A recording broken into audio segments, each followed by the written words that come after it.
चलो हेलो। देखिए अब जो है हमारी हम लोग, मैंने आपको 1947 की टाइमलाइन बताई। अब मैं इंपॉर्टेंट टाइमलाइंस बता रहा हूँ। 47 का मैंने आपको बताया, 1950 की अगर आप लिखना चाहें लिख लें। अब इस 1950 में क्या हुआ कि चाइना जो था, चाइना भी एक तरीके से एक इमर्जिंग जो था, वो भी एक एग्जिस्टिंग स्टेट था, वो कोई इंडिपेंडेंट स्टेट नहीं था, वो शुरू से एग्जिस्ट कर रहा था। तो और मैंने आपको बताया था 1945 में हमारी यूएन आई थी, यूनाइटेड नेशंस। और ये जो थे इसमें 5 वीटो पावर्स थे, जो मैंने आपको ऑलरेडी बता चुका हूँ। उसमें से एक चाइना भी था। तो चाइना जो था वो काफ़ी स्ट्रॉन्ग था। वो भी अगर वो किसी के साइड हो रहा है, या तो चाइना को कैपिटलिज्म की तरफ जाना था या कम्युनिज्म की तरफ, तो चाइना ने क्या किया कि चाइना जो था वो एलाय बन गया यूएसएसआर का, मतलब उसने कम्युनिज्म की गवर्नमेंट को एक्सेप्ट कर लिया 1950 में। और ये जो चीज़ थी ये एक थ्रेट थी किसको, यूएस को थ्रेट थी, क्योंकि चाइना भी एक पावर तो था, एक बड़ा पावर था। जितने भी स्टेट थे सारे नए थे, न किसी के पास इकोनॉमिक एड थी, ना कोई स्टेबल था, ना इंफ्रास्ट्रक्चर था, कुछ भी नहीं था। चाइना तो ऑलरेडी एक स्टेबल स्टेट था। तो उसने जो था वो यूएसएसआर को ज्वाइन कर लिया था। और 1950 में ही यूएस ने एक पॉलिसी स्टार्ट की। उस पॉलिसी का नाम था policy of encirclement, policy of encirclement. इसने ये पॉलिसी इसलिए स्टार्ट की क्योंकि चाइना ने उसको ज्वाइन कर दिया था यूएसएसआर को। एक बड़ा पोर्शन, एक बड़ा वोट जो था वो चाइना ही था, वो यूएसएसआर की तरफ चला गया। तो यूएस ने एक पॉलिसी स्टार्ट की, पॉलिसी ऑफ एनसर्कलमेंट, जिस पे उसने ये कहा कि जितने भी उसके नेबरिंग कंट्रीज होंगे, यूएस के नेबरिंग कंट्रीज, जितने भी नेबरिंग कंट्रीज होंगे यूएस के, उसके साथ वो गुड रिलेशंस रखेगा। इस पॉलिसी का मकसद ये था, policy of encirclement, good relation. देखें, अगर आपको कोई अपना मफाद निकलवाना होता है किसी से, या अगर आपका कोई इंटरेस्ट होता है किसी चीज़ में, या अगर आपको कोई काम होता है, तो आप क्या करते हो, आप उस बंदे के साथ अच्छे ताल्लुकात रखते हो, गुड रिलेशन रखते हो, क्योंकि अच्छे ताल्लुकात होंगे तो आपका काम तभी निकलेगा। तो यूएस ने भी ये पॉलिसी इस्तेमाल की, पॉलिसी ऑफ एनसर्कलमेंट। उसने क्या किया कि उसने जितने भी नेबरिंग कंट्रीज़ थे उन सब के साथ उसने गुड रिलेशन स्टार्ट किए थे। क्यों किए थे? ताकि वो जो नेबरिंग कंट्रीज़ हैं वो कैपिटलिज्म की गवर्नमेंट को एक्सेप्ट करें। तो उसने 1950 में पॉलिसी ऑफ एनसर्कलमेंट स्टार्ट कर दी। इसी तरीके से 1954 में पाकिस्तान ने जो है वो सीटो एग्रीमेंट को ज्वाइन कर दिया। सीटो सेंटो, आपको इसका तो पता होगा, सीटो सेंटो हमने ज्वाइन की थी।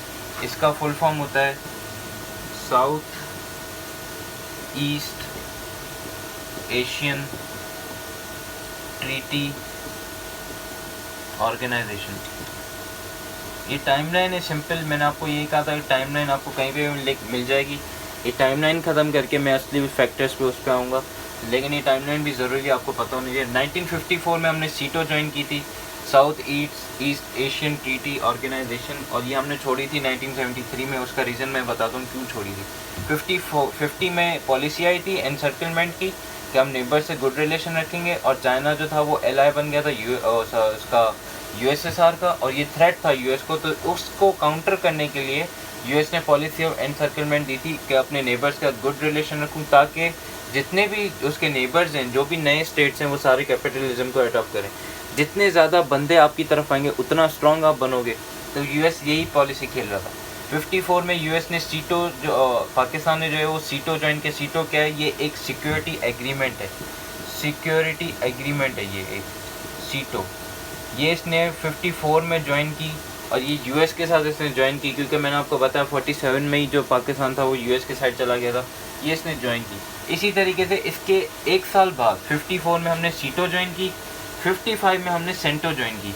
सेंटो भी जो है, सीटो सेंटो, ये दोनों सिक्योरिटी एग्रीमेंट है। ये टाइमलाइन है, अगर लिखना चाहें देख लें।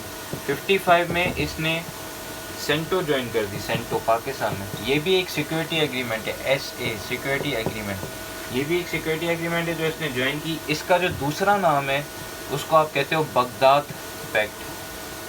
बगदाद पैक्ट भी आप इसको कहते हो, या फिर आप इसको जो कहते हो वो कहते हो मिडिल ईस्ट ट्रीटी ऑर्गेनाइजेशन। इसका दूसरा नाम ये है सेंटो का ऑर्गेनाइजेशन। इसका वो है METO. METO means middle east treaty organisation. ये हमने ज्वाइन की थी उसके एक साल बाद 1955 में, और इससे भी हमने फिर रिज़ाइन कर लिया था, इसको भी हमने छोड़ दिया था। उसका रीज़न भी मैं आपको बताऊंगा क्यों छोड़ा था। और ये हमने छोड़ी थी 1979 में। ये एज MCQ के उसमें भी आपको काम आ जाएगी, लेकिन ये आपको मैं टाइमलाइन बता रहा हूँ। 54 में सीटो ज्वाइन की, 55 में सेंटो ज्वाइन की। ये क्या था? ये एक सिक्योरिटी अग्रीमेंट थे, और इस अग्रीमेंट में सिर्फ पाकिस्तान नहीं था, पाकिस्तान तो था, टर्की भी था, इराक भी था, ईरान भी था, UK भी था। ये एक सिक्योरिटी एग्रीमेंट है कि अगर कोई भी कंट्री आपको अगर आके आप पे हमला करे है क्या, तो ये सारे एक तरीके से अलायंस बन के उसके खिलाफ लड़ेंगे। जैसे नेटो है, नेटो बना ही USSR के खिलाफ था कि USSR को हम तोड़ें, ख़त्म करें। तो ये भी एक तरीके से सिक्योरिटी अलायंस था 55 में। फिर इस तरीके से आप कह सकते हो कि अभी जो हमारे रिलेशन है ना, वो US के साथ एक अच्छे गुड रिलेशन हमारे इनके साथ रहे थे। 1947 से लेके अभी तक हमारे रिलेशन अच्छे थे। फिर ये हुआ कि ये जो मैंने आपको सारा टाइमलाइन बताया, फिर 1950 से लेके 1964 तक, इसमें हमें मिलिट्री एड भी मिली, इकोनॉमिक एड भी मिली।